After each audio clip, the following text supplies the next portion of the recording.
the first session of the Generation Equality Mexico Forum, which is the Compact on Women, Peace and Security and Humanitarian Action. I don't know if you can still see this. Yes, great. My name is Isobel Yeung. I am a correspondent and producer at Vice News, and I'm very happy to be here moderating a discussion that is incredibly important and very close to my heart. Today, there are literally hundreds of people from all over the world joining us, representing different age groups, genders, nationalities, religions, abilities, and experiences, and we'd like to welcome everyone. A lot of you I know have been dedicating yourselves to working on these issues for years and years, and I hope that there are others of you who are completely new to this and just dipping your toes into the world of women, peace and security issues. One thing I do know that we will have in common is that we all want to learn more and do more to get closer to what we know is absolutely crucial to make a better world, which is gender equality and peaceful, resilient societies. How we do that is what we're going to be talking about today. So before we get started, I just need to run over a couple of housekeeping issues. Today's event is being recorded, so don't say anything you're going to regret. We also have translations available for English, Spanish, French, Arabic, and International Sign Language, as well as closed captioning. And in terms of how things are actually going to run today, we're very lucky to have experts and leaders who have been strong public champions of these agendas, and they're joining us to share why they feel this compact is important and what they hope it's going to achieve. First, we're going to have a moderated discussion, which is then going to be followed by a brief Q&A session where all of you are very welcome to share your comments in your language using the chat feature, and that will be translated and sent back to us. We have very limited time, but we will do our best to get to as many questions as we can. So if the presenters and speakers can please keep to their time limits, that would be great. One final reminder is that the ultimate goal, obviously, of this compact is to really push everyone to achieve progress on the issues that we're going to be discussing today. So for that to happen, the compact needs everyone's involvement. So you're all invited to join for a conversation on the public discussion platform after this event ends, where you can tell us what's relevant to you within this compact. And I believe the link to the public discussion platform is in the chat now. Yes. Okay, I'm now going to turn things over to our first speaker today, which is Janelli Matundu, the Deputy Minister of International Relations and Cooperation of Namibia. Namibia is a compact board member and a supporter of the Women, Peace and Security agenda, and they've also helped birth the UN Security Council Resolution 1325 on women, peace and security, which was back in 2000. Deputy Minister, you have the floor for 5 minutes.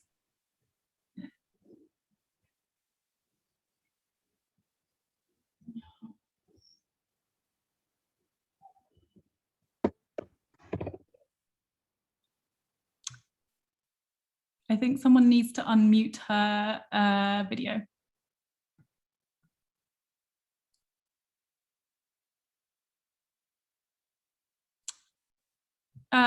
Deputy Minister, are you able to unmute your video for us?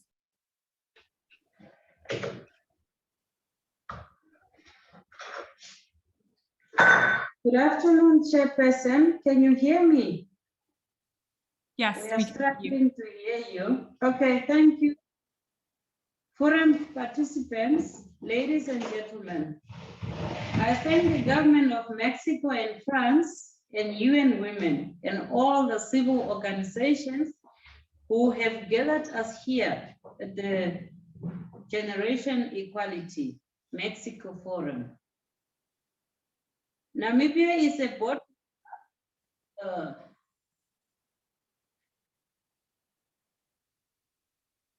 Okay, let me restart. We are expecting problems inside.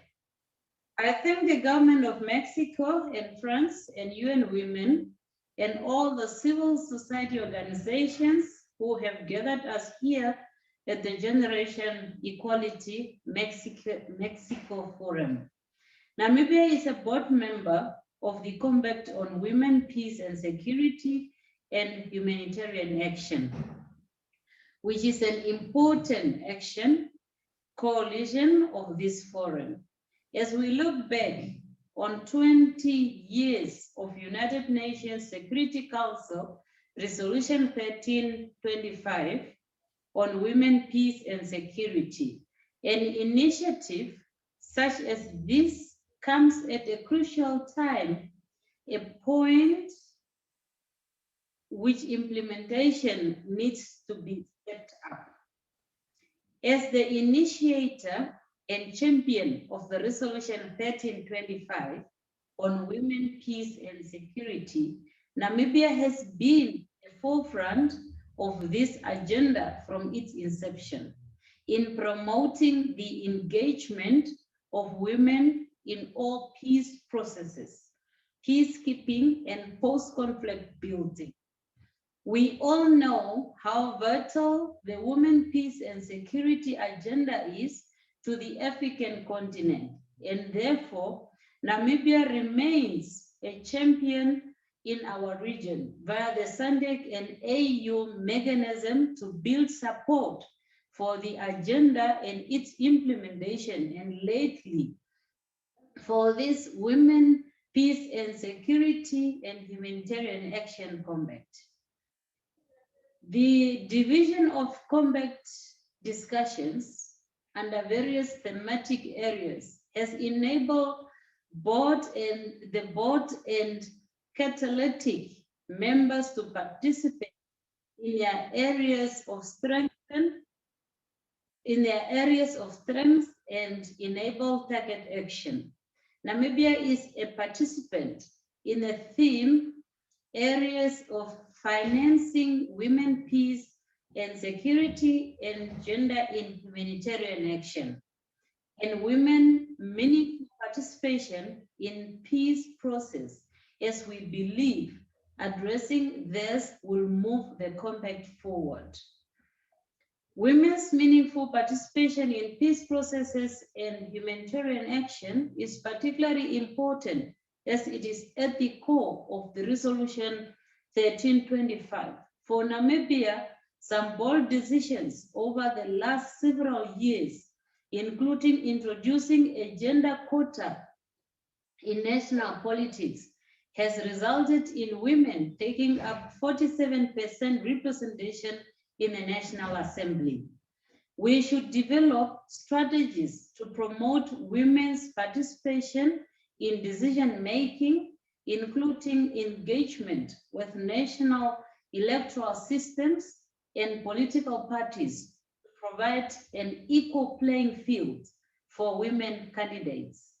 There's also a need to support leadership development for women and girls so that we assist them in cultivating their political potential and professional skills.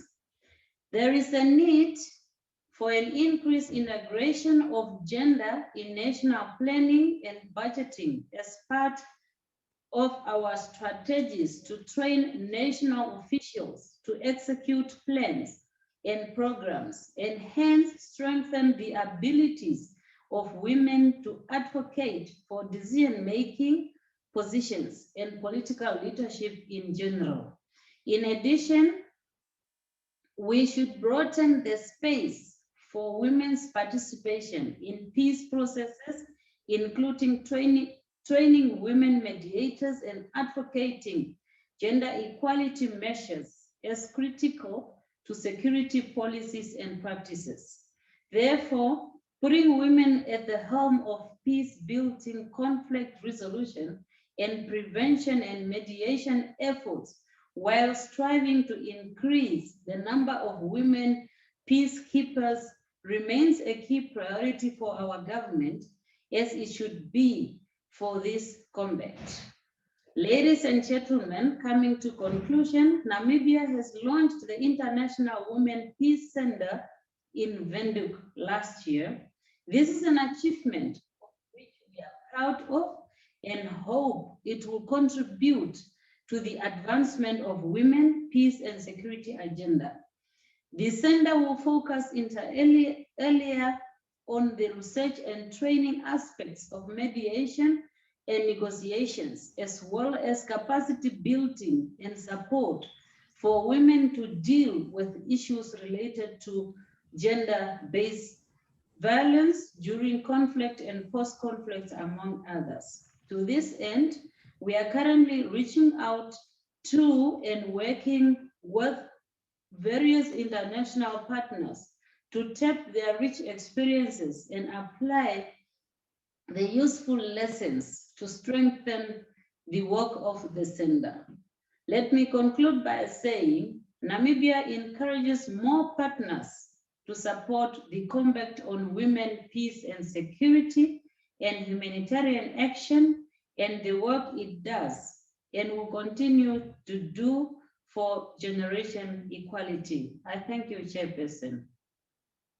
Thank you very much, Deputy Minister Matundu. It's a really great point in terms of this coming at a really crucial time, especially when we've sadly seen women's rights slip globally since the pandemic. And it's encouraging to see that your government is willing to, acknowledge some of the gender discrimination that we've seen and hopefully work with those fighting for change. Moving on, we're now going to hear from an amazing young woman, Nujeen Mustafa. Nujeen is a disability rights and refugee activist from Syria. She has a really incredible story. I'd really recommend reading her book because it's very, very moving. She fled from Syria to Germany in a wheelchair when she was just 14, and she is an absolute inspiration. I think we can go to her pre-recorded remarks now.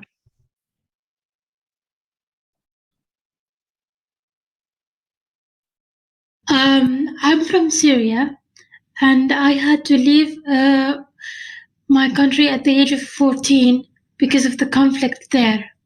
And actually, on the way to the border to safety, I was met by some ISIS fighters, ISIS soldiers, and my brother had to lie and tell them that I was still a child and didn't have to cover my head. So that made me think of all the women that were left behind that were under such oppressive regimes, such oppressive control of a radical group that saw women as inferior and didn't see their worth or value. And I thought, of all the disadvantages, of all the dangers that women are in conflicts and in wars, because a woman cannot really go down the street when there are fights and clashes. A woman cannot safely go look for means to provide for herself and her family.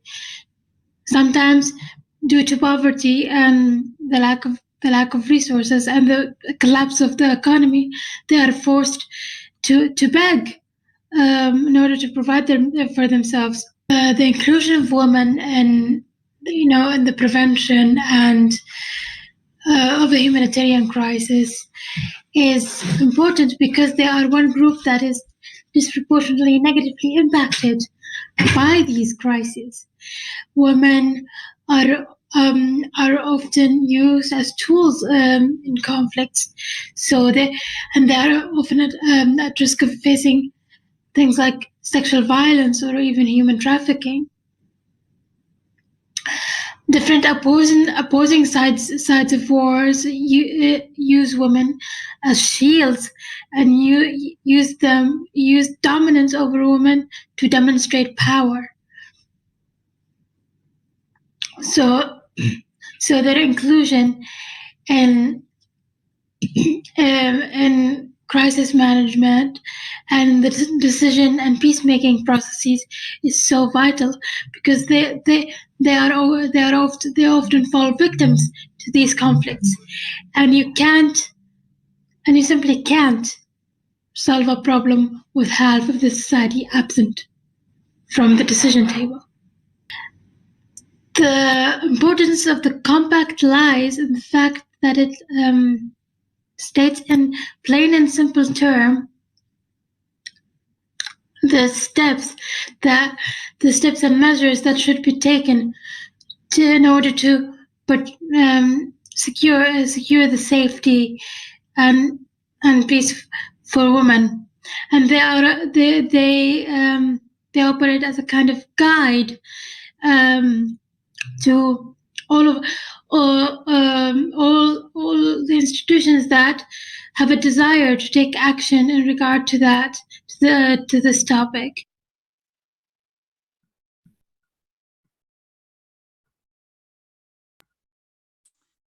Thank you so much. That's a really, really moving words, and just a really incredible woman who reminds us that even though, you know, women are often the most vulnerable and may not be the most visible in some of these conflict crises, they are so often the strongest, most determined voices who are incredibly resilient and sometimes the strongest forces in really pushing through and creating change.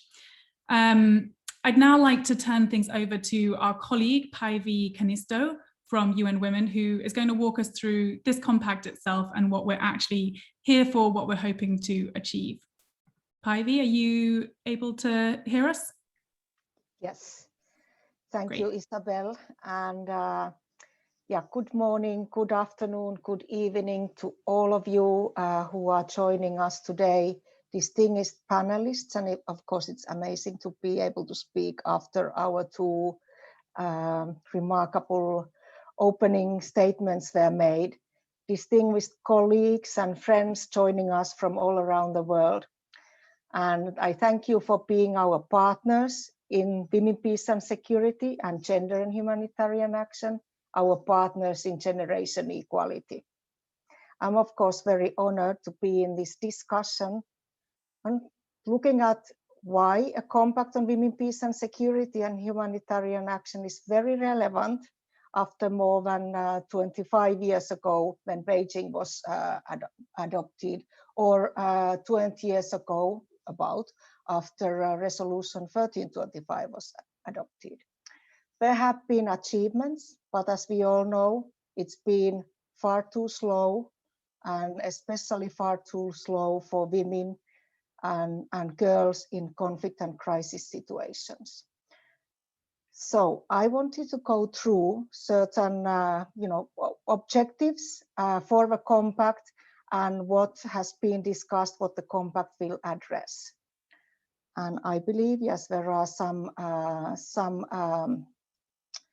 slides. So compact seeks to address existing three key challenges with regards to women, peace and security and gender and humanitarian. Monitoring and accountability. We all know we have so many excellent commitments, all at global, regional, national and local level. What we don't have is full implementation, and not, in some cases, not even partial implementation. We need more coordination, and through the compact, we have an opportunity to coordinate our efforts across existing women, peace and security actors, as well as humanitarian action mechanisms, systems, networks, partnerships, capacities, and bring together actors that might not work together at the moment. And then we have a chance to promote wider awareness and visibility. The compact will be a mobilizing force for renewed political commitment on women, peace and security and gender equality in humanitarian action. I already mentioned that the compact will indeed address the integration of a peace, humanitarian development nexus. Compact will also address the inclusion of young women, indigenous and minority groups, persons with disabilities, LGBTQI persons, the specific circumstances of forcibly displaced women and girls. So you are in the right place and right group. Thank you for joining us here now. Then we're looking at 5 thematic priorities to address the next 5 years. And I think we had a slide there on the slide 4 on thematic priorities. So financing women, peace and security, and gender and humanitarian action. And we already heard from opening statements as well, women's meaningful participation in peace and security processes and in humanitarian action. Women's economic security, access to resources and other essential services. And women's leadership and agency across peace, security and humanitarian sectors. And the final one, not in order of importance, obviously, is protection of women in conflict and crisis context, including women's human rights defenders. So compact members, and there was the slide of a compact, both board and catalytic members will be discussing these priority areas next. I want to say how grateful and honored we are to have a commitment of 35 compact board members and catalytic members. And you can see their names there in slides 5 and 6. So we encourage you to join us on the road to the development and implementation of this innovative compact. We can welcome new partners as signatories when the compact is launched at the Paris Forum. And now I am, and I believe everyone else is really looking forward to discussions in the panel and what we can achieve, what's our vision for the next 5 years, what we can achieve, how we can change this. Thank you so much, very much looking forward to the discussions.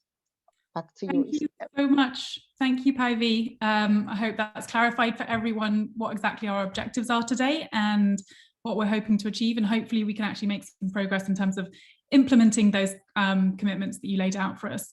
So now that we've heard an overview of the compact, we want to get into this discussion itself and to dive a little bit deeper into the key areas that the compact will actually be working on. So to do that, I'm going to introduce our panel of speakers today, all of who are members of the compact. So first, discussing financing the Women, Peace and Security agenda, as well as gender equality and humanitarian programming is Stephanie Johansson, who is the Associate Director for Advocacy and UN Representative for Women's Refugee Commission. Do you want to say hi, Stephanie? Hi, everyone. We're really excited to be here. Great. We also have Teresa Whitfield, who is the Director of the Policy and Mediation Division of the United Nations Department of Political and Peacebuilding Affairs. And she's here to discuss the really important topic of women's meaningful participation in peace processes. Hi, Teresa. Hi, everybody. I'm thrilled to be here today. Thrilled to speak with you. We also have, focusing on women's economic security, access to resources and other essential services, Peter Batchelor, who heads the Conflict and Fragility Policy and Engagement Team at the UNDP. Hi, Peter. Hi, everybody. Great to be here with you today. And joining us to discuss women's leadership and agency across peace, security and humanitarian sectors, we have Rania Dagash-Kamara, who is the Chief of Policy and Best Practices at the Department of Peace Operations. Hi, Rania. Hello, everyone. Pleasure to be with you today. And finally, we have here to tell us about the protection of women in conflict and crisis contexts, including female human rights defenders, Ambassador Victoria Sulimani, who is the Deputy Permanent Representative of the Permanent Mission of Sierra Leone to the UN. Hello, Ambassador. Hi, everyone. I'm pleased to be here this morning. Is it morning or afternoon? Great. Well, thank you everyone so much for being here. So today's discussion is going to be shaped around a series of questions to the panelists, and we're also going to be doing our best to ask as many of your questions as we can. So we'll leave a little bit of time for that at the end. So again, if the panelists can please stick to their time limits. I'm sorry to keep nagging about that, but that would be great. Okay, so I guess we'll start by, again, with a reminder of timing, which is, that over the last few years, Twitter has obviously become a place where we all get to express our opinions and our goals and our policies, both for the good and bad. And I won't get into all the ways that the platform drives me crazy on here. But one good thing is that it makes everyone very concise. So for our first round of questions, I'm going to be asking everyone, in one tweet, how would you describe the compact priority theme that you're here to represent? Teresa Whitfield, can we start with you? Can you explain why women's participation in peace processes is so important and what it means in one single tweet? I was given a minute. So for women's participation to be meaningful, we must first recognize the full humanity and agency of women, acknowledge their differentiated experiences of war, and understand that all aspects of peacemaking, ceasefires, constitutions, power sharing, justice, and reintegration equally affect women and men, and therefore respect their unique perspectives and the expertise that women bring to finding durable solutions. Ensuring women's participation is meaningful, therefore demands efforts from all of us to make sure that women leaders are empowered to influence all aspects of peace processes, that their priorities influence agenda setting, that their voices shape final agreements, that they occupy decision-making seats in all spaces where agreements are made, and that their equal participation is embedded in ongoing implementation frameworks. Thank you. Thank you. Really good points there. More of a tweet thread than a tweet, but I know. To the same question to Rania Dagash-Kamara, how would you explain what women's leadership and agency across peace, security, and humanitarian sectors means? Something that's really overlooked, I think. Thank you, Isobel. I think my tweet would be women's agency, whether individual or collective, is lasting peace. That's very concise. That's really powerful and really, really accurate. Yeah, really hits the nail on the head. Okay, same question to Ambassador Victoria Sulimani. Can you please explain why protection of women in conflict and crisis contexts, including women human rights defenders, is so important and what it means?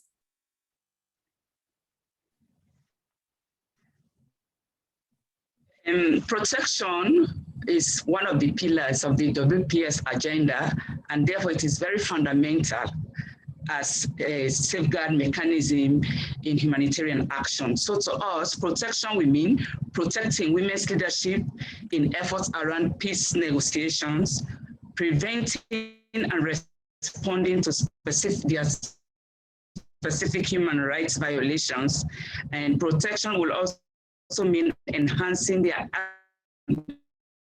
for their security, conflict prevention, and peace building, and receiving and reducing excessive military spending. Thank you very much. To Peter Batchelor, very briefly, how would you explain to the world what women's economic security, access to resources, and other essential services actually means?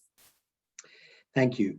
I would focus on three things: addressing the power dynamics between men and women, creating spaces for women to take control of their own economic destiny, and addressing the structural constraints to women's participation in economic activities. Mm-hmm. That makes sense. Stephanie Johansson, can you please explain to us all what we mean when we talk about financing the women, peace and security agenda and gender equality and humanitarian programming? Thanks so much, Isobel. And I actually made my first meme on Twitter the other day, which actually is very fitting, because for those on Twitter, you have seen memes of the giant cargo ship that was stuck in the canal and these two poor persons next to us trying to free the ship. And so I want you to visualize that giant cargo ship is what we're currently spending on military. If you look at global military spending, it has been 1,917 billion alone in the year of 2019. And so next to it, the smaller persons trying to free the ship, that's our investment in gender equality. So that would be my tweet, because you see the disparities. And unless we really invest in peace, we're not going to see a gender equal world. Thank you. That's so good. And also works across all social media platforms, which I love. Okay, I want to move on to the second round. We have the same question for everyone, which is the Women, Peace and Security and Humanitarian Action Compact is setting out a 5-year timeline for the world to address these issues that we've just spoken about. From your perspectives, what do you think should be the priority actions that the compact should take on in the next 5 years? And what do we need for that actually to happen? Ambassador Victoria Sulimani, maybe we can start with you. Thank you very much, Madam Moderator. As you may be aware, Sierra Leone has been very active on the WPS agenda since the adoption of Resolution 1325. Now that we are serving on the board of the compact, we believe that the 5 key priority actions that the compact should take should include, but should not be limited to, adopting gender-responsive budgeting practices, including through collaboration with diverse women and civil society groups, a strategy which we believe will shift funding away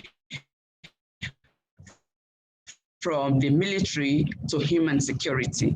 And then the other thing, our national rule of law institutions and security institutions, including transitional justice mechanisms to prevent, investigate, prosecute, and punish SGBV and other women's rights violations in a survivor-centered and inclusive manner with focus on reparation and non-repetition. And then we should also be looking at, we must recognize the importance of protection and security for women peacemakers and peace builders, including against reprisals.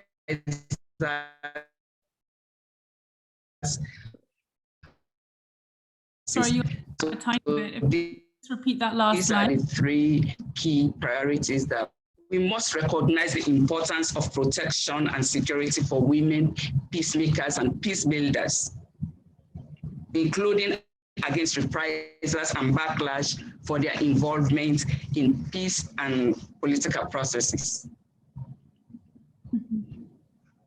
Great. Yeah, really good points, especially Hello? I think it's going to come up a lot, Okay. which is shifting money away from military and towards some of the issues that we're talking about here. The same question to Stephanie Johansson. You're on mute, Stephanie. Yes, thank you. It just unmuted. Yeah, similarly to what I earlier said, I think for us, the Women's Refugee Commission, we see so many resources put into military spending. And yet when we look, gender equality is really still one of the most underfunded issues of our time. Last year, UNFPA and UN Women actually put out a study looking closer at the spending on women and girls, specifically in humanitarian crisis, and realized it is severely underfunded. Just as an example, only 39% of requested funding for gender-targeted programming is actually funded compared to 69% of appeals overall. And Wow. this funding, again, has been identified by women's groups we work with as a constant barrier to implementing the Women, Peace and Security agenda. And as you earlier mentioned, the COVID pandemic has made things even worse. We know that like a lot of the smaller grassroots organizations are at risk of shutting down forever without sufficient funding. And so we're really hoping the compact can put another impetus on the importance of funding gender inequality. And mechanisms like the Women, Peace and Humanitarian Fund have actually been really great in providing direct funding to women's organizations working in conflict. Because one of the issues we experience in the humanitarian world is that whether it's women's human rights defenders, peace builders, organizations of persons with disabilities, earlier we heard the fantastic Nujeen Mustafa speak, LGBT rights organizations, they're not seen as the classic humanitarian actors, and as such don't have access to the large humanitarian funding pools. But yet when we think about it, like who would you turn to in a crisis? If you're a young refugee woman, for instance, who has been experiencing gender-based violence, you will turn to a refugee-led organization who you trust. So it's really important for us to step up funding to these organizations. And one of the issues the compact could do, of course, is call on member states to increase their annual funding and really track what of their funding is going to women's rights organizations, what amount of their funding is going to gender equality, because for us, we really have to hold our elected leaders accountable to really tackle this issue, not just in political declarations, but in their national budget, in their foreign aid, to really make sure that we fund diverse women's rights organizations working on gender equality. Why is it, I don't know if I'm supposed to be asking questions right now, but why is it that it's not a priority? Why do you think it is that those issues are so underfunded? I think, again, it's when you see how much resources goes into security and military spending, I feel there's still this understanding that gender equality is not a hard security issue, which obviously is not the case. I think that's what the Security Council was telling us when they adopted 1325, the first resolution that acknowledged the disproportionate impact that conflict had on women and girls. And so for us, it's again really critical that we can't have peace unless we invest in peace. And currently we're only investing in war. So I know it's a simple formula, but that's our understanding. Yeah, it's a good point. Peter Batchelor, are you able to give us your perspective? What do you think it is that the compact should be prioritizing over the next 5 years?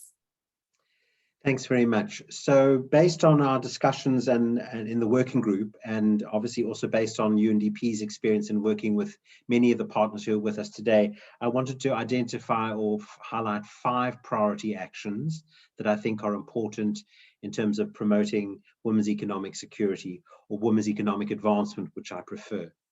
The first one is about strengthening women's inclusion and participation in national economic planning mechanisms and decision making. Too little we see women being represented at the highest levels, particularly in national economic decision-making processes and mechanisms. And this is also, of course, reflected in women's political participation as well, which is often very marginal or non-existent at all. And UNDP and other UN agencies works hard around the world in partnership with many organizations to strengthen women's representation in these decision-making processes. Secondly, we must tackle pre-existing barriers to women's economic empowerment and advancement. These include discriminatory practices and legal restrictions, as well as, of course, norms and stereotypes. And here again, we're also working in many countries around the world to try and increase women's access to land and assets, for example, through legal restrictions. Thirdly, we should go beyond targeting women for short-term, small-scale, informal and local initiatives, particularly in the context of economic recovery programs. We need to focus much more on including women in longer-term, larger-scale investments, including macroeconomic initiatives. And I'm happy to say more about that later. We obviously also are very much committed to the UN Secretary General's commitment to the data revolution. And of course, we need better data and analysis on not only the barriers that women face to economic empowerment, but also making sure that we have good quality gender and age disaggregated data. And here, of course, we also need to be mindful of not just simply counting women as beneficiaries, but also taking into consideration the diverse and different needs of women and men, particularly in areas affected by conflict, crisis, and displacement. And finally, the compact should engage meaningfully with the private sector in accordance with UN business and human rights principles. And again, I'd be very happy to explore more how the private sector can be a vehicle for the advancement of women, particularly in crisis and post-crisis settings. Thanks very much, Isobel. Thank you, Peter. Really good point on the data, which as a journalist, I can empathize with needing more of rather than less. Rania Dagash-Kamara, maybe you could give us your answer. I know you've been having a little bit of sound issues potentially.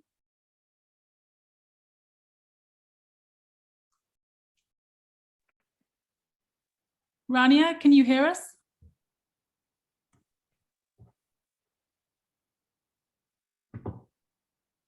Okay, we'll move on to Teresa. Maybe you could give us your answer, and then if Rania pops back up, we can go back to her. Yeah, thank you. I mean, it's, as we know, over 20 years since 1320, the Security Council in Resolution 1325 recognized the importance of women's full and equal participation in conflict resolution. And yet meaningful participation still continues to be highly contested and hard fought. We recognize and have to recognize that peacemaking by definition takes place in very complicated environments and between conflict parties who are often resisting to engaging women in their delegations, and that some of the armed actors regularly push back against what we would want to see, the inclusive mediation efforts we would want to see. They want to limit power sharing and access to resources and preserve some of their patriarchal social structures. And so we're up against real obstacles, and focusing our collective resolve on strengthening women's participation over the next 5 years requires a huge collective effort on catalytic actions that can be achieved, and then holding ourselves accountable for those actions. So we really welcome the Compact's focus on this issue and see it as having a really important potential to galvanize a wide range of actors and move forward to advance gender equality in our peacemaking. For us in the UN's political Department of Political and Peacebuilding Affairs, several of the emerging priority areas for the Compact are areas that we've also identified and are working on. I'll mention just a couple of them, and I can come back later with details of what we're actually doing. But the important actions for us to take and continue to take and push forward in the next 5 years: addressing the chronic underrepresentation of women leading peace and security efforts. This is something that the Secretary General has done a lot about. And as of last month, actually 57% of our special political mission leaders were held by women. And we have UN missions led by women in a number of different places. A second action is mainstreaming women's participation in peace and security efforts at all levels, creating pipelines for women's talent and including women in mediation teams, that kind of thing. A third point, consistently advocating with interlocutors, including at the highest levels, on the importance of women's political participation. And this is something that we need to do across the board. We are also utilizing innovative participation models to ensure that women's voices are heard at the peace table when they're not sufficiently represented in negotiating delegations. It's not ideal, but there are many creative ideas we've had and tried to put into practice, seen most recently in Libya, to increase the participation of women in the Libyan Political Dialogue Forum, but also in Syria and other processes.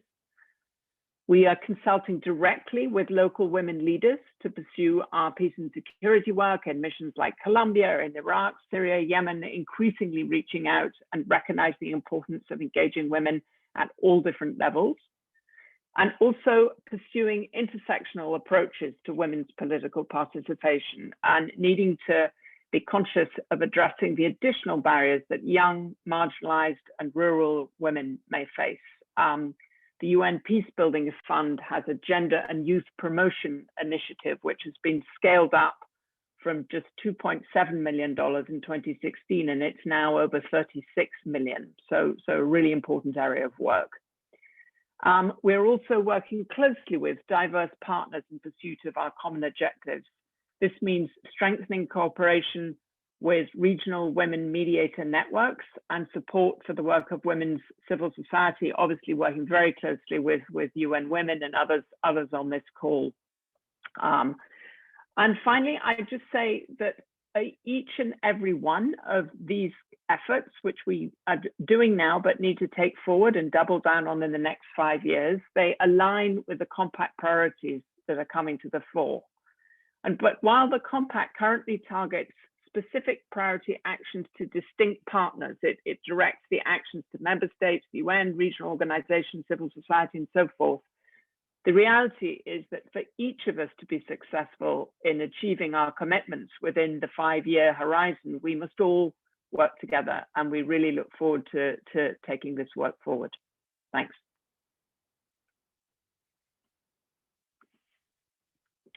Thank you, Teresa. I have a lot of questions on that, but I'm conscious of time. Do we have Rania on the call? Are you able to hear us?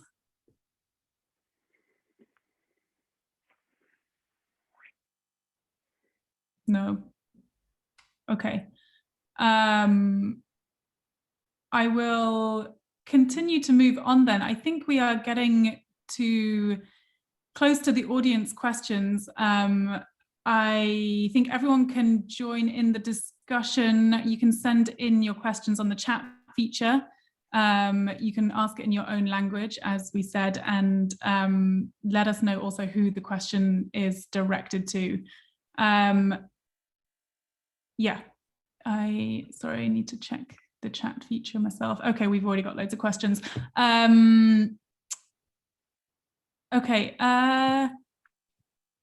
so I'll start with how can we best ensure inclusivity and intersectionality within global WPS and humanitarian action efforts, and how can we strengthen synergies between the WPS agenda and other relevant agendas, including the youth, peace and security agenda? I don't know who wants to take that, or we can go around different participants, but jump in, anyone. I can start with that maybe, because we were talking earlier, I think we all touched upon the intersectional approach the compact should take. And again, to mention that this is not just one organization, but really across the spectrum. We heard Najin Mustafa, a disability activist, talk earlier. One group that is often overlooked are adolescent girls in conflict and crisis. And so just to make sure that the youth movements, that everyone feels like it's their compact as well and included diverse voices. I think, again, accessibility is a big, important aspect of the compact, making sure to share information, making sure that diverse voices are invited and shared to information. And I mean, that's really what the compact should be able to carry forward. Over.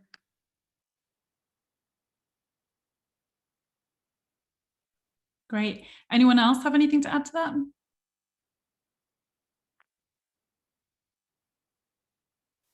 Okay, we'll move on.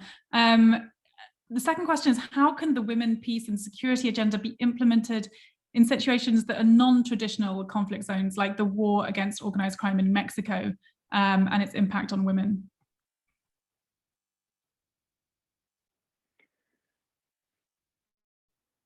Anyone want to go for it? Teresa? I think it's really important to remember that the women, peace and security is a transversal agenda, and thinking about peace and security isn't just about conflict. And it means, you know, I think across kind of political engagements and political work, and we're talking about the inclusion of women in political and peace processes. So it's about promoting participation at different levels and empowering and engaging with women at different levels. And, you know, across the world, women are engaged as family members, as community members, in organized ways, and listening and respecting and bringing forward their voices to address a broad sense of security is what the Women, Peace and Security agenda is about. It isn't an agenda that's specifically limited to armed conflict, and we should be recognizing that. Mm-hmm. I would agree with Teresa. I think it's important that we also see the Women, Peace and Security agenda as being relevant for countries that, for example, are not necessarily in active armed conflict, but have experiencing high levels of armed violence. And we have many countries in the world that actually have high levels of deaths from armed violence or criminal violence than actually countries at conflict. So I think maybe one of the challenges for us, Isobel, with the Women, Peace and Security agenda is, as Teresa said, is to see it as a much broader agenda that actually addresses issues of violence and security, physical security, human security, beyond simply countries that are in conflict or coming out of conflict. And these contexts are, of course, very different and will require different responses. But I think what we've also seen in places like Central America, which have some of the highest levels of criminal violence in the world, sort of higher than warlike levels of violence, is that women have played a key and leading role very often in initiatives to try and address criminal violence and violence against children or violence against women. So I think that agenda and the work in these kind of non-conflict countries is also just as important, and we should never forget that. Yeah, it's true. Women have played an absolutely crucial role in furthering some of the advancements in those issues. Päivi, you have something to add? Yeah, if I can add to the excellent points Teresa and Peter made, just want to say this is, of course, one of the key parts of Women, Peace and Security Agenda's prevention pillar. You know, the main focus of the whole Women, Peace and Security Agenda and resolution is prevention of the conflict. Like the whole UN purpose is to prevent conflicts, maintain international peace and security. So we are still in the, and indeed addressing insecurities in the society is a critical part of that. And I wanted to add how closely gender equality and violence in the society are linked to one another. If you look at a list of countries with most, the largest gender inequalities, you more or less have a list of countries in conflict as well. So you have, they are very closely linked according to studies. And this is critical where young people need to be part of this, contributing to this, the society is turning to be more peaceful. Yeah, that's true. I just got back from Yemen myself, which is sadly a really good example of that, where we're seeing, horrendous conflicts that's gone on for the last 6 years, as well as massive inequalities and huge gender discriminations and issues with violence against women on the increase, sadly. A question for Peter. How can smaller grassroots organizations have better access to broader sources of funding with the flexibility needed to respond to changing circumstances and challenges? Thanks, Isobel. That's a tough question. I think as Stephanie said earlier, I think one of the things we are seeing is actually a real decline in funding available for civil society organizations and grassroots organizations on these and related topics. And I think that, obviously we have to look at where funding is coming from for these organizations. The UN continues to try to support this, but of course our funding is also constrained. Donors have in the past provided traditionally funding for these organizations, but again, particularly in the recent years with the COVID pandemic, development funding has also often been in short supply. I think, interestingly, the private sector, particularly the local private sector, is an interesting source of funding for these kind of organizations, particularly in the sense of, as I said earlier, using the private sector as a vehicle for women's economic empowerment and advancement. And so I think, one of the things to be looking at is kind of creative partnerships between the local private sector and civil society or non-governmental organizations. So that's an area of funding where we should be exploring more. But it remains a challenge. And of course, one of the things that we always have to balance is with funding from public sources, particularly in taxpayers' money, is the accountability for the use of the funds. So one of the challenges, of course, for the UN is to broaden the base of organizations that we support and fund, but we also have to make sure that we accompany that with building the capacity of these organizations to receive and account for the funding that they receive. But never an easy issue, and one that I'm sure will be around with us for a long, long time. Thanks. I'm sure, yeah. A question, maybe Teresa, you might want to answer this. Would you say that since reaching an agreement in conflict resolution or mediation is that it is so difficult, I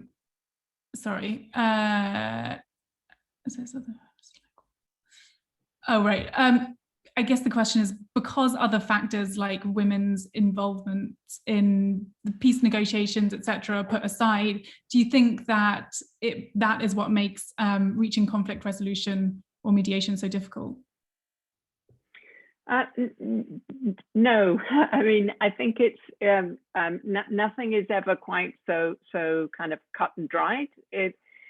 mediation and peace negotiations are always extraordinarily difficult because you're trying to forge a compromise over the hardest decisions that people have taken, which is to take up arms and kill each other for different reasons. And coming out of that is extremely difficult for all sorts of different reasons. But the reasons for including women are both on the basis of equity and equality, the very equality that's at the heart of this forum, but also because of the durability and the sustainability of agreements that are more inclusive of women as other constituencies. Where it gets difficult and where the question of what can outsiders do and what can outsiders not do, because the end of the conflict belong to the national stakeholders, and as outsiders we work to help facilitate, to expand the imagination, to help put in place the arrangements that can foster peace, but it will be the peace as much as the war needs to be owned by the national actors. And mediation as an endeavor is based on consent. So you're there as a mediator with the consent of the parties. And where it gets hard is the thing I alluded to in my earlier remarks of where there's active resistance. And we've learned collectively of many different things that we can think of to do to encourage and strengthen and work with, and it's always working with the women in a particularly conflict situation, because the women themselves will be working to have their voices and perspectives heard.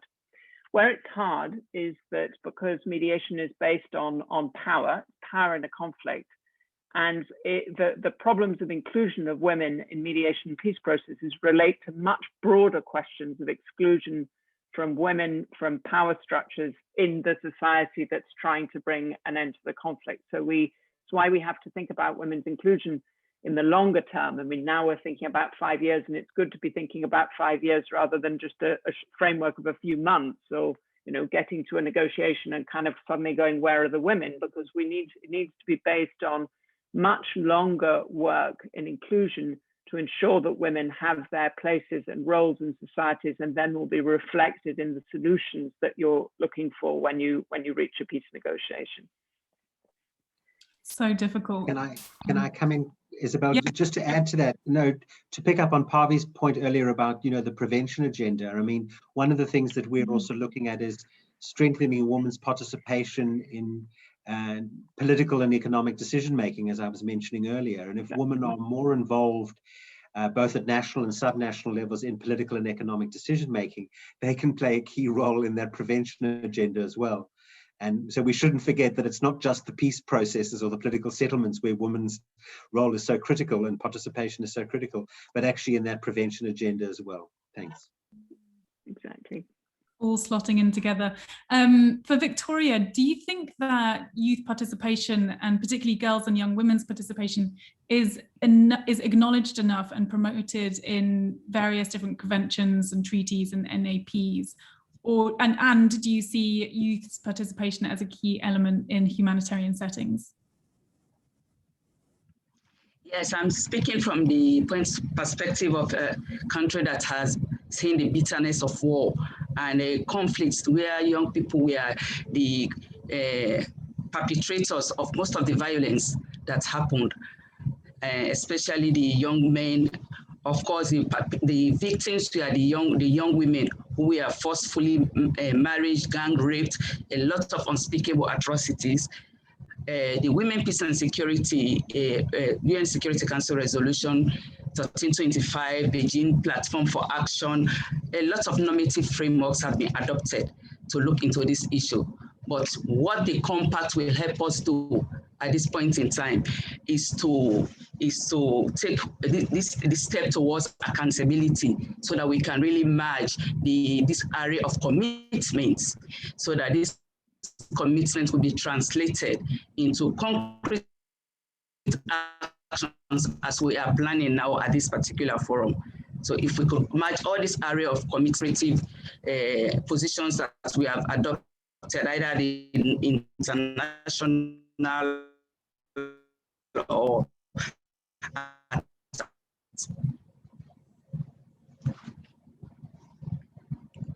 Okay, thank you. This question, I think, is for Stephanie. How will the compact drive accountability for adolescent girls?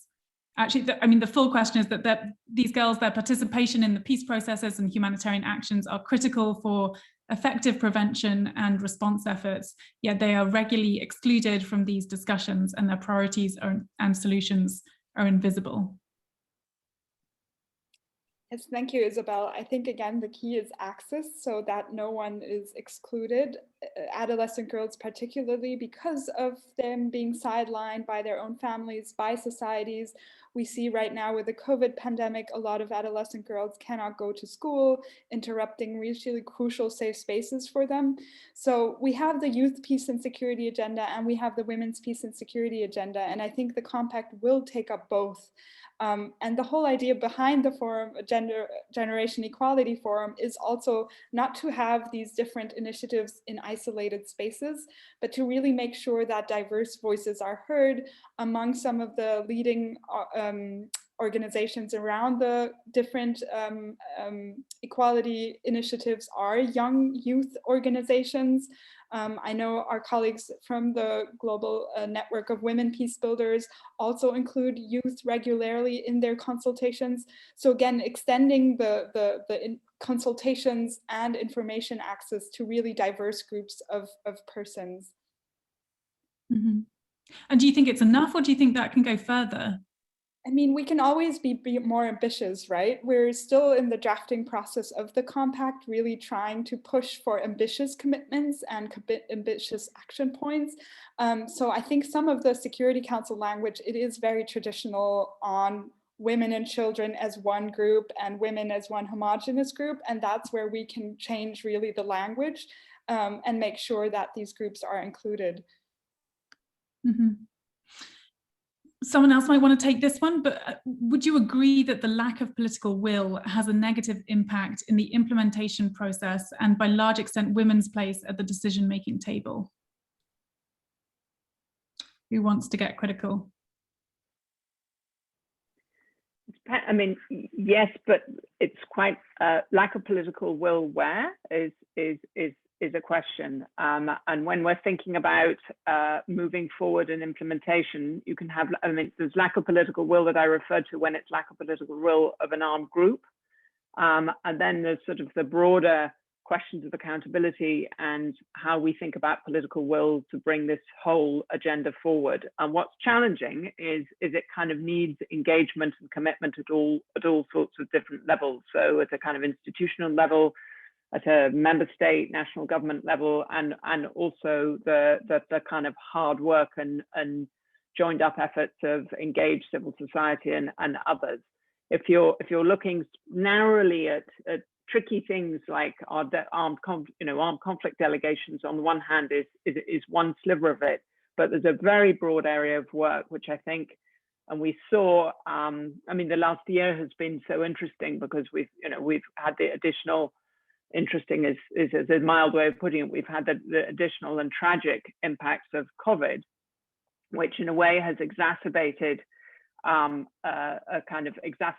of the challenges that we're facing on the women, peace and security agenda, increased marginalization of women and economic challenges, education, health, all the impacts of COVID, which have particularly affected women, many of whom are very exposed by public health.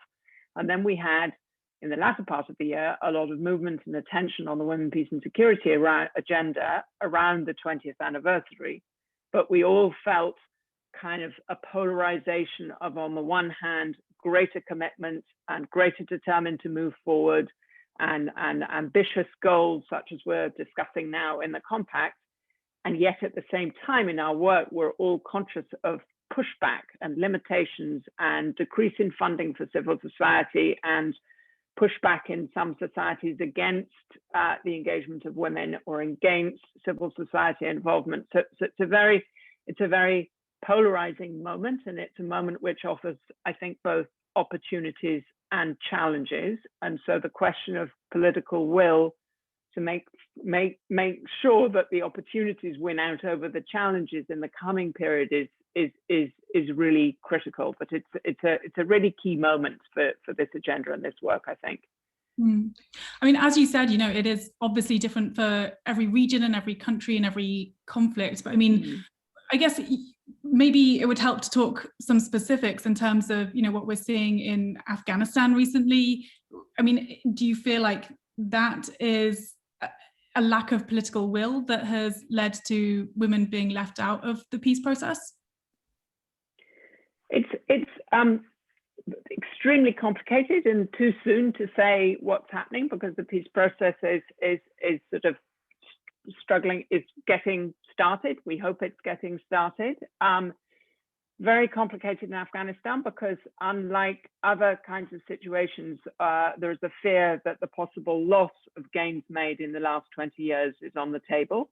Usually in a peace process, you have challenges to human rights, you know, horrible violations of human rights, exclusion, ghastly, terrible things that have happened in a war, and you kind of look forward and you can look to them being better.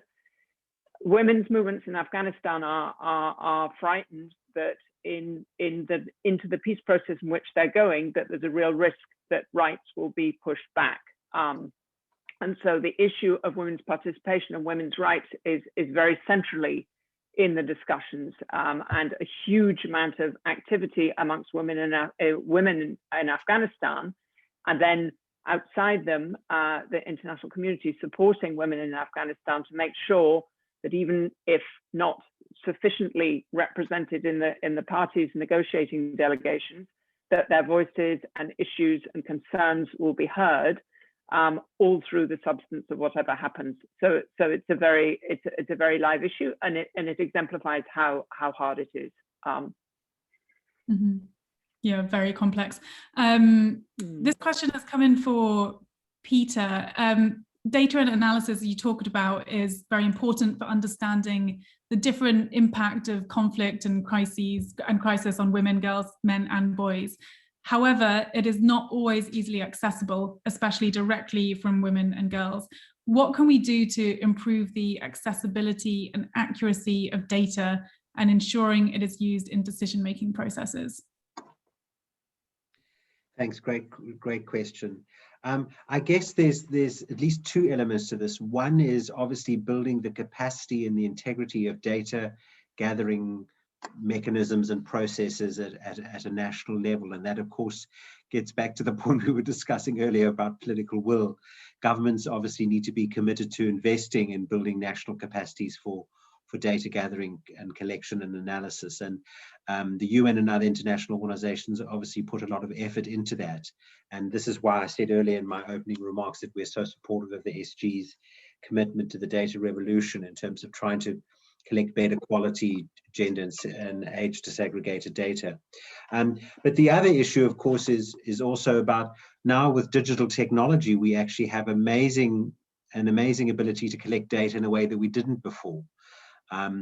For example, the UN family, as a result of the COVID pandemic, initiated a number of surveys in different countries across the world using mobile phone technology.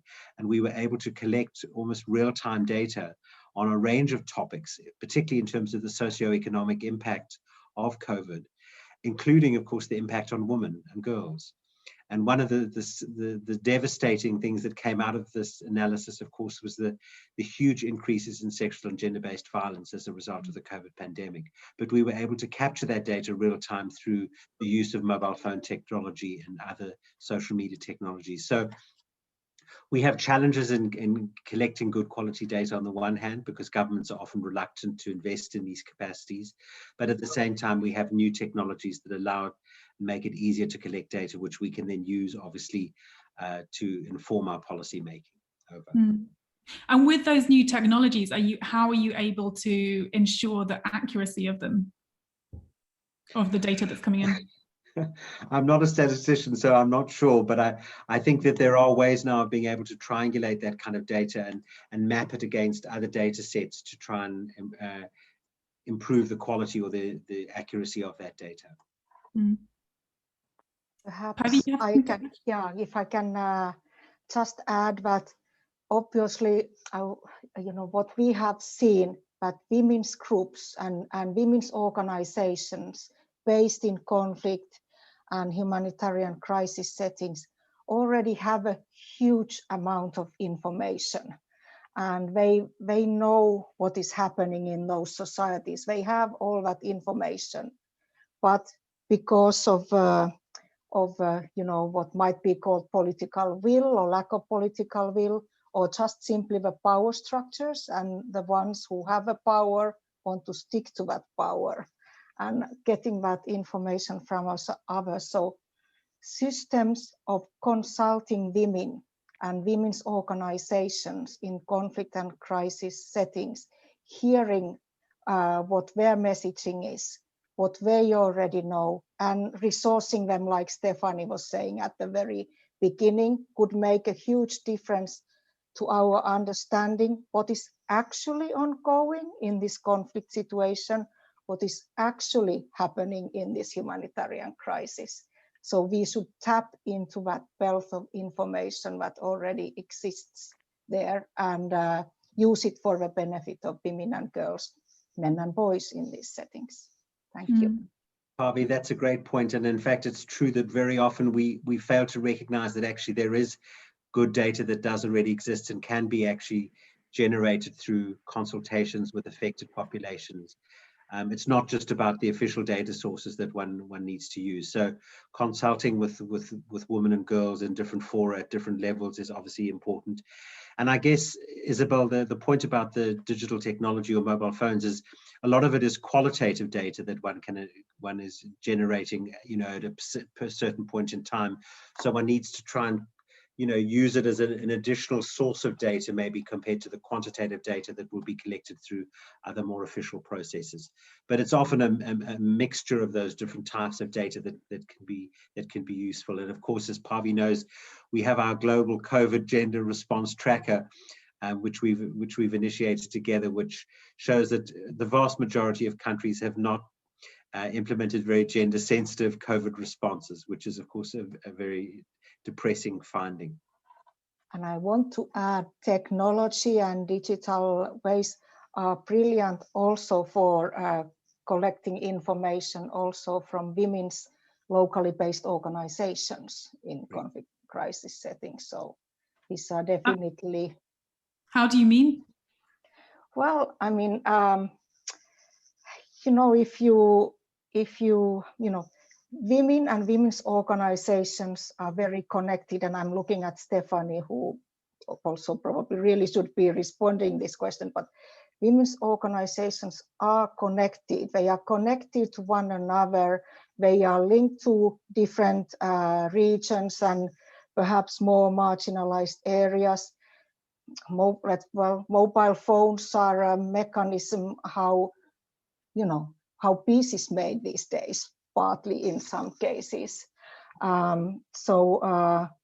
Women communicate through technology already in many ways, and especially during COVID, the importance of technology has really increased when there have been lockdowns and people's movement has been limited. Also, women convening, going about their work has been limited in many lockdown settings. So sometimes the technology is the only way how you can get information shared and how you can access any information. So what hasn't been there has not been available in lockdown settings, for example. Yeah, that's a good point. Just to come in on that, I know that we even during the early months of COVID, when a lot of the UN envoys and missions were grounded by travel and other restrictions, a number of the envoys were able to maintain and even increase that outreach to women's organizations because of the motivation and because of a shift towards a greater familiarity and reliance on digital technologies. You know, look at this all on Zoom today as every other day for the last year. But it's really opened up potential for communication. It raises questions of the digital divide, of course, and who has access and who doesn't have. But we've been able to run, we did, for example, digital focus groups and digital dialogues in Yemen and Libya, and in Yemen particularly, where there were we were able to reach our envoy to consult women on on the kind of things that should be addressed in a peace process, and we're really able to reach people in a way that hadn't been done before. And I think even after COVID, it's really important that we take forward the lessons that some of us have learned about digital communication and the shift in the way we engage, and think about how to use that positively to further this agenda and the goals of the compact. We have a similar experience in Somalia, where we were able to use a combination of mobile phone technology with facilitators to reach tens of thousands of women for a consultation that we hosted on women's economic empowerment issues. So, as Teresa says, I mean, it really has been a kind of game-changing situation in many respects, even in very difficult environments like Somalia. So the combination of being creative with digital technology has really proven to be quite a game-changing experience. Awesome. It's good to hear something positive. I think this question is probably going to be relevant for everyone, because a lot of you have mentioned how slow sometimes progress has been, and some of the challenges in terms of actually implementing all these commitments that have already been laid out. So for everyone, I guess, I mean, what can the compact do differently to ensure accountability for the WPS and humanitarian actions agenda?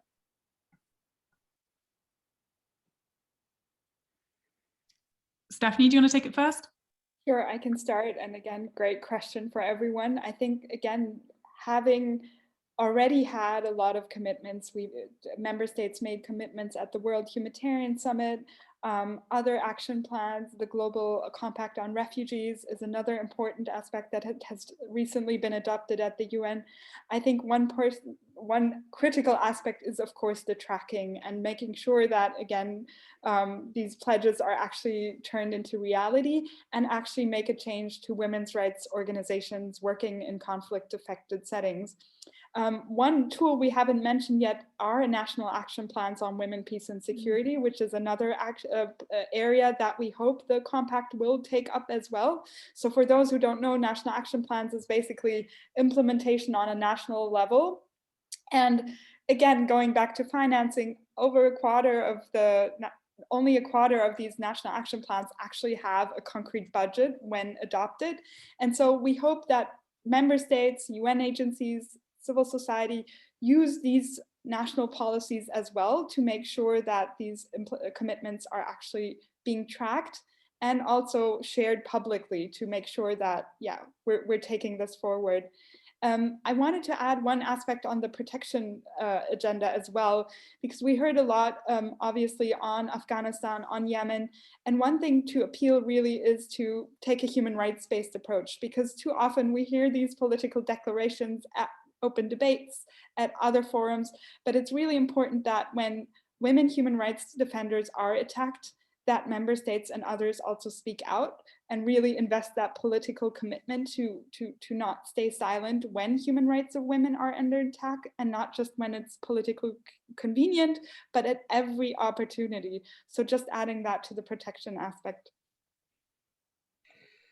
Just to add to Stephanie's comments about the sort of national level processes, I think the accountability issue is really critical at national level. And building, in a sense, as Stephanie said, these national action plans on women, peace and security that national parliaments can discuss, debate, be held accountable to, and that linking that to financing, but also concrete actions to implement these national action plans, I think is probably more meaningful, Isobel, than some of the stuff that happens at the international level. As nice as the international stuff is, at the end of the day, what really changes people's lives is what happens at the local level. And so supporting and providing support from the international community to national level actions, I think is very important. And maybe and more precise rather than just trying to think in really nice words, exactly, at the UN. So maybe I can add here, of course, accountability for implementing women, peace and security commitments is with the member states, UN member states. It's their commitments. And yeah, I'm looking at Ambassador Suleiman, whose country, Sierra Leone, has done a lot of work to advance women, peace and security. On national action plans, I want to say that they are documents. They are plans that the Security Council has recommended that member states implement, and they are mechanisms to advance peace and security. So you are also, I would say, governments are expected to take them part of national planning, part of national budgets, part of national processes. They are not supposed to be as such, being of such a national importance and importance of peace and security. You don't, first you start by making them part of national planning, and that's national planning of resources and national budgeting. And then the nice additional things you can look for outside, but I'm just saying that these are important elements, and peace and security is an important aspect for any country's national peace and security issues. So it should be featuring there in the budgets. And like I said, probably Ambassador Sulimani can provide good thinking here, because indeed Sierra Leone has very much promoted women, peace and security in part of national priorities.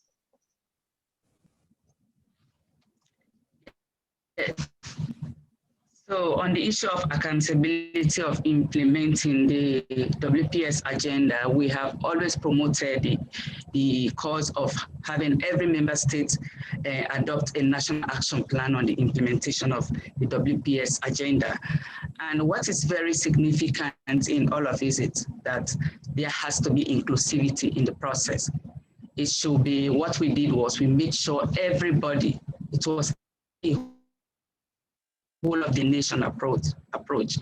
And then we made sure that we costed our national action plans, because we want them to think outside the box. You want them to act. So when you are presenting your national action plan, you have to cost the plan. And also we are encouraging regional organizations, like for instance, in 2018, the African Union adopted the Continental Resource Framework for the implementation of this WPX agenda. So African member states should consider working with this resource framework, because it is actually a tool that we support the implementation of the WPS agenda. And then, of course, we want to encourage more member states to join the compact, because this is one big commitment that we made, that in order to effectively implement our national action plans and make sure we implement the resolution 1325, we have to be pragmatic in our approach. And I see this has happened around Africa, wherein the number of countries that have at 2015 to 30 last year. So Africa is moving forward with that and the implementation of the WPS agenda. One of the major challenges we have had was the issue of financing. And this is why we want to collaborate with UN agencies, with civil society organizations, with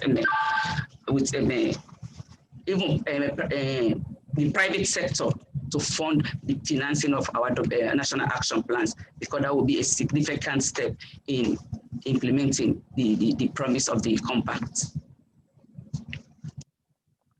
Can I just add, Isobel, 2 points? I mean, this links back to the point we mentioned earlier about women's leadership. Having strong women's leadership for these national action plans is critical, not only in terms of making them meaningful, but also their chances of success in terms of real implementation. And secondly, obviously the women's economic security agenda is also a critical component of the women, peace and security agenda in terms of women's economic empowerment and advancement. And so as countries are beginning to think about their women, peace and security national action plans, obviously they should be focusing on peace and security issues, but not forgetting that peace and security is also linked very much to women's economic empowerment and advancement. Thanks.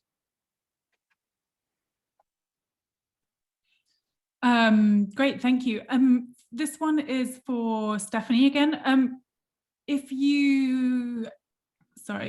maybe you can touch on the compact, how the compact can tangibly connect and intersect with transitional justice efforts, and how can we further obligate this piece in the compact?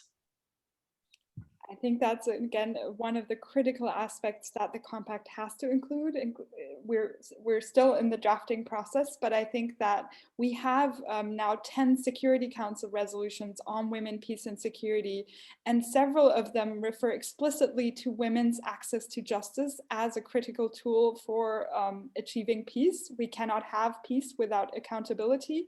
So I think that's one of the aspects that is, again, super important to include as part of the broader women, peace and security agenda. And the compact should be, basically include all of these elements of the existing women, peace and security agenda. So we should certainly include a strong commitment on access to justice. How does that actually, how do you actually include that? I mean, what are the practical steps that need to be taken in order to make sure that that is, laid out? Right now, we're basically putting together between member states, UN agencies, consulting on commitments to put forward. So for us, it would look like that member states commit to funding justice organizations, women's rights organizations working on access to justice. And then we have a lot of international justice mechanisms, including the International Criminal Court, other institutions that are also in need of funding. So it would maybe be something that member states could pledge to through the compact to allocate sufficient funding to these mechanisms as well. Great.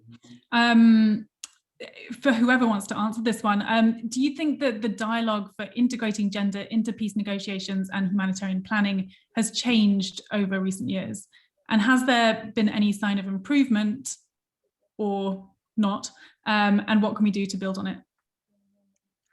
I'll take that. I think, anybody who's been following this agenda for the last 20 years is extremely frustrated by the slow progress in some respects, and by the fact that we've all been having the same conversations for many, many years. So and there's a generation of us who've grown up with this agenda and feel it hasn't gone far enough, and we still face enormous obstacles. On the other hand, I think in the last 10 and certainly the last 5 years, certainly at the UN, we've seen an acceleration of attention and a greater visibility and a much broader, both at the kind of advocacy amongst member states and in terms of what this Secretary General has taken forward, and the Secretary General's own leadership and prioritization of this issue. And certainly in my department, we've seen it accelerate in not just as a rhetorical thing, but in the way that many of our envoys are grappling with it directly and engaging with women, and I think that has increased. Doesn't mean that it always is successful in our outcomes, but certainly the level of attention, the level of effort, the level of engagement, and I think we have made progress. I think we all, those of us working on it, we struggle because the normative agenda is there, the women, peace and security resolutions that Stephanie referred to, everything is there, the table is laid, but it's very difficult for the reasons that we've discussed. But I do think we have to recognize and welcome the progress that has been made, and acknowledge that the progress has primarily been made because of the work of women's organizations at the grassroots levels, women's advocacy organizations, women's civil society organizations. And coming back to the discussion about accountability, the role of civil society in holding member states to their national action plans, in holding the bodies of the UN to their commitments, and holding the Security Council in pushing is really important. So we've made progress, and certainly at the UN, as I mentioned at the beginning, the kind of visible thing is the number of women leaders we now have at the UN, and women leaders, heading complicated peace operations in Iraq, Haiti, Afghanistan, the peacekeeping operation in the Democratic Republic of the Congo, an enormous operation. There is no question anymore that women can't do these things. It isn't a question of, where do we find the women to do these things? We have extraordinarily competent women. Until recently, the Libyan political process, she just moved on to another assignment, was also headed by a woman. So we have made progress, but that doesn't mean that we still have, as this discussion and the compact is recognizing, a huge journey still to make. So frustrations, but also relatively optimistic, or a glimmer of optimism? No, I think we can be optimistic, because I think that there is a headwind of support for moving forward in this agenda, and we have the space and the commitment and you know, some places we don't have the political will, and some places we do have the political will. But I think there is that we have, and this is what, you know, raising the ambition in terms of implementation of women, peace and security, and raising the ambition of what we can deliver on, which is what the compact is about, and is what a lot of the discussions around the 20th anniversary of 1325 we're trying to raise that ambition.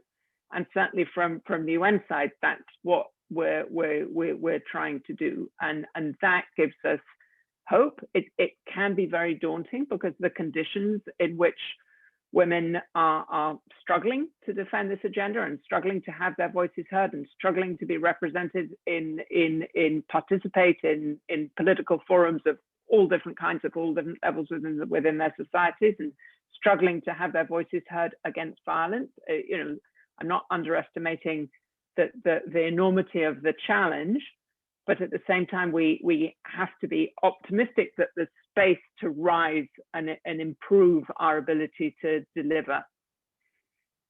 Just to add to that, I think one of the challenges that we still see, Isobel, is that, as Teresa says, even if we've seen some progress in terms of women's participation and leadership in peace processes and peace settlements, what we're still struggling with is translating some of that progress into women's engagement and involvement in the sort of more economic or long-term development and recovery processes, where women are still largely excluded from those processes, or are often not the key beneficiaries of these longer-term peace building and recovery processes. And we know that when one's trying to look at how we build the resilience of societies or the sustainability of peace building efforts, women need to be centrally involved in those recovery and peace building efforts, and also need to be direct beneficiaries of those economic aspects of peace building and recovery. And there, I think we still have a long way to go. Over. So I just want to, I very much agree with what Teresa and Peter said, and I do see, you know, especially in women's participation in actual peace processes, there is a, you know, at least a trend is a positive. It seems to be moving to the right direction. Lot of work in economic issues related to conflict and fragility. I wanted to say that in the humanitarian field, we are not yet there, but we are lacking women's leadership and women's voice being heard in the decisions, and also women's organizations are not in half of the humanitarian context. They are not consulted even once in when setting humanitarian priorities. So there is still looking forward to that same positive trend also moving to there. And I have a feeling that it might be happening, but it's at the very start at the moment. Great. We're going to move on to our last question. So feel free, anyone, to chip in on this. With its focus on converting existing commitments to crisis and conflict affected women and girls into actual actions and real results, what do you hope the compact will achieve over its lifespan over the next 5 years?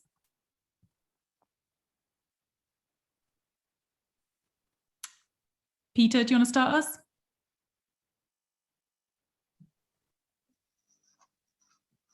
You're on mute, Peter. Sorry, can you just repeat that again, Isobel? Sorry, I missed that.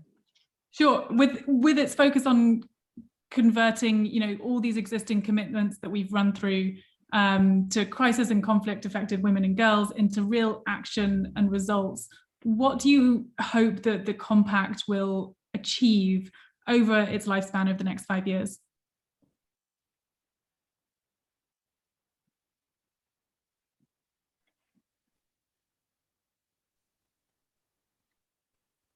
I'm afraid I didn't get the question. My audio broke up. Oh, anyone else who wants to take it, who might have heard the question, or I can repeat it again. Maybe I can start, Yeah, go for it. Well, for next 5 years, I'm actually hoping that the compact, with all the innovative members and also members with vision and leadership for these issues, we could actually have an agreed accountability mechanism for women, peace and security commitments and for gender and humanitarian commitments. Something that helps to implement and focus on those commitments. But we would have more visible monitoring on what is implemented and what is yet to be implemented. And I'm really also, maybe it's a side effect, but hoping much more visibility and understanding what especially women's organizations really do in conflict and crisis countries, how the world would be so much worse place if they wouldn't be doing their work. And that work and these people need to be protected as well and supported. So I'm hoping that this is at least starting to happen. I do believe that, for example, accountability mechanism is possible to create even within 5 years. And Secretary General has indeed given his 5 goals for the decade, and they are very much in line what Compact is aiming at. So I'm hoping the Compact being a step forward for then the world to meet Secretary General, the goals Secretary General has suggested for all of us on women, peace and security, and this concern gender and humanitarian action as well. Mm-hmm. Okay, good. A nice positive note. Anyone else want to add to that in terms of what they want to see actually happen over the next 5 years? I can go next. So again, on my theme, funding, the Women, Peace and Security agenda, I think, again, an increase of funding is really important. But as mentioned earlier, just funding pledges alone won't really stem the need to really change our mindset. And again, UN Women put out a study on that. Currently, only 0.2% of bilateral aid is actually going to women's organization in a crisis context. So the UN has recommended to multiply that amount by 5, which would be a nice step into the right direction over the next years and a concrete goal. So that is just one suggestion. But overall, I really hope the compact will give new motivation and new commitments to really implementing existing obligations. And going back to human rights, I mean, a lot of member states signed the Convention on the Rights of the Women, the Convention on the Rights of Children. So if member states and other entities would actually implement these human rights obligations, we would have peace. And that's a really important start, because that's how we achieve a gender equal world. Yeah, really good points. Peace and more money. Anyone else got anything to add to that? I just add on my own theme, protection of women. Sure, Ambassador. On the theme of protection of women in conflict, I just wanted to add that since we are talking about accountability, we are looking at UN entities improving the tracking of early warning indicators, as well as monitoring and reporting of threats and violence against women in leadership, in close cooperation with women organizations. And then in the next 5 years, we want to prioritize improving the tracking of early warning indicators, as well as monitoring and reporting of threats and violence against women leadership, with attention to threats and violence against young women leaders, in close cooperation with the women organizations themselves. And then looking at the civil society, they also have a very significant role to play. We want to see them collect evidence and engage in advocacy and litigation to hold government accountable. Oh my God. Am I still there? Hello? Yeah. Okay, they should hold civil society organizations. We want to see them hold government accountable for women and girls' human rights violations, especially in countries where there is no full-blown conflict, but there are reports of violation of human rights.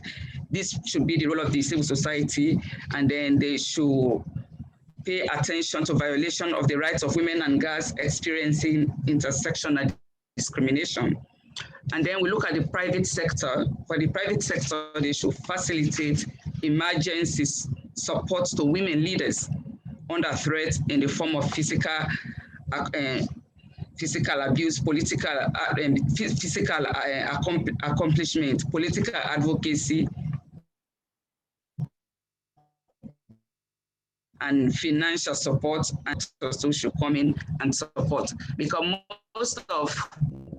most women-led organizations, especially youth-led organizations, have not been participating in UN meetings, not because they don't want to, but because of the support. They are not getting the much-needed financial support. Had it not been for Virtual Mexico, I wonder how many of our young people on this platform would have been here, because it is the restrictions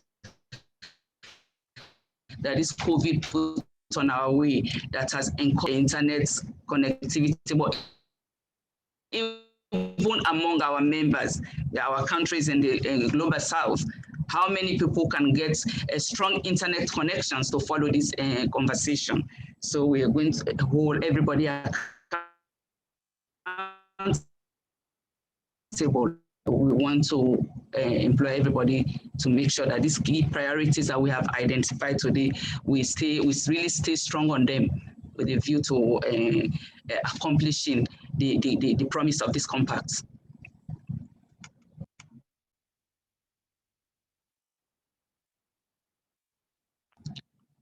Am I still there? Yep, you're still there. Teresa, I think you had something to add to that. Yes, I was just going to say two things looking forward. One, quite ambitious. It would be great if the compact can help get us to a place where we don't have to be defending the women, peace and security agenda anymore. We don't have to be explaining why half of humanity needs to be included, or why we get better outcomes if women are included and gender perspectives are included. That's a bit aspirational, but it goes in line with some of the things that Paivi was saying. And the second thing was, I'm thinking there's a lot of work around the UN at the moment in thinking about, there was a UN 75 declaration. Last year was the 75th anniversary of the UN. And there was a declaration by member states which pointed towards our common agenda. And it asked the Secretary General to write a report on our common agenda. And the Secretary General has been looking at a sort of new form of multilateralism. He calls it networked and inclusive multilateralism. And in some respects, the compact and the compact membership is a very good example of this networked and inclusive multilateralism. The UN, member states, regional organizations, civil society, very broad, very global. So it would be great if the compact can be seen as a prime example of this networked and inclusive multilateralism that's really able to, because the other thing the Secretary General says is with teeth, a networked and inclusive multilateralism that's actually effective and get things done. So I hope that we can look forward in 5 years, meet and see the compact as an effective, networked and inclusive multilateral process that has got things done. Thank you. That's a really good pragmatic note to end on, I think. It was stop defending things and start talking, being able to talk pragmatically about what is actually being done. Okay, well, I think we are rounding up everything. I think we've lost, oh, Peter, you're back. I don't know if you had, I don't know if you had anything to add to that, but that last question was just, you know, what the main thing you want to happen is over the next 5 years with the compact. Yeah, I mean, I think, as I said earlier, I mean, I really think that making this connection between women's participation in political processes versus connecting that to the longer term recovery and peace building processes, I think will be really important, because in a way, very often these post-crisis recovery and peace building processes provide powerful levers for change and change for the better. And so I think trying to connect those political and peacemaking processes with the recovery and peacebuilding processes, I think will be critically important. And let me just say finally, seeing as my connection is still stable, just to say also that I think we should continue to be investing in women's skills and capacities for a future-oriented economy, as we know that this is the way to build resilience for future shocks. So let's make that a commitment also in the next few years. Thank you. Great. Another powerful note to end on. I think we are pretty much wrapping up.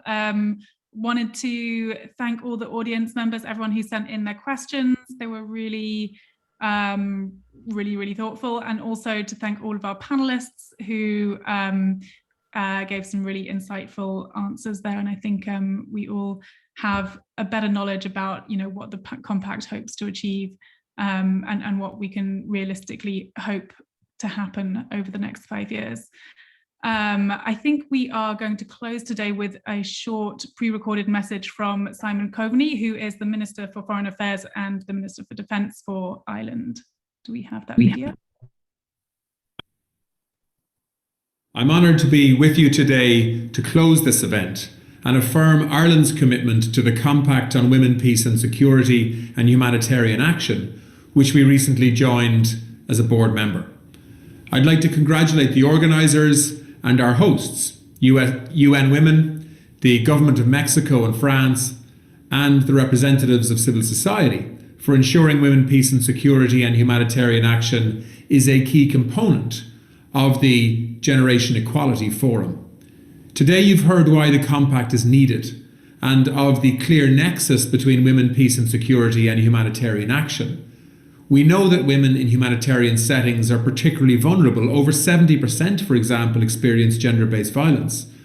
But we also know that local women's organisations, many of which are struggling for survival in the current COVID-19 pandemic, play a critical role in humanitarian first response. Moreover, it's clear that, while humanitarian situations are often the result of man-made conflict, women's full, equal and meaningful participation in conflict prevention, peace processes and peace building, which is absolutely essential in their success, is denied. The Compact will need to be bold and action-orientated to address these and many other issues discussed today to ensure impactful results. Words and new promises are not enough on their own. That's why we must remain focused on driving forward the implementation of existing commitments, enhancing coordination with mechanisms that are already in place, and identifying synergies with the 6 action coalitions that are part of the Generation Equality Forum. Women, peace and security and humanitarian action are issues that are critical to the peace and security of our world. For that reason, the Compact is truly global and inclusive in its membership, and we warmly encourage others to join this process. It's inspiring to see this innovative partnership between governments, UN agencies and civil society and across generations take shape. And I'm particularly pleased to see an energetic engagement of young people and youth groups in this initiative. Ireland looks forward to working with all of you in the period ahead. You have our full support. Thank you very much.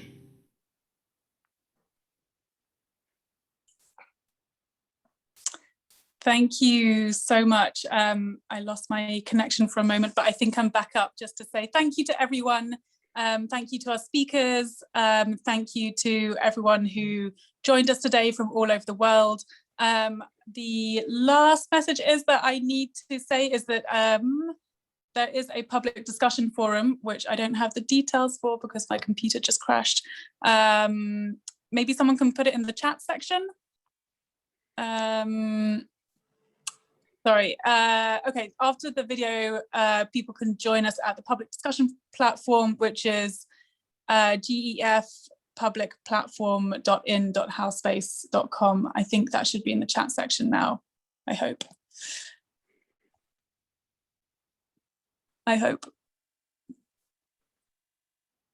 Okay, thank you guys so much. It was lovely to meet you all and look forward to hearing about the progress of the Compact over the next few years. Thank you. Bye-bye. Thank you. Thank you. Bye.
Muchas gracias a todos. Nos desconectamos.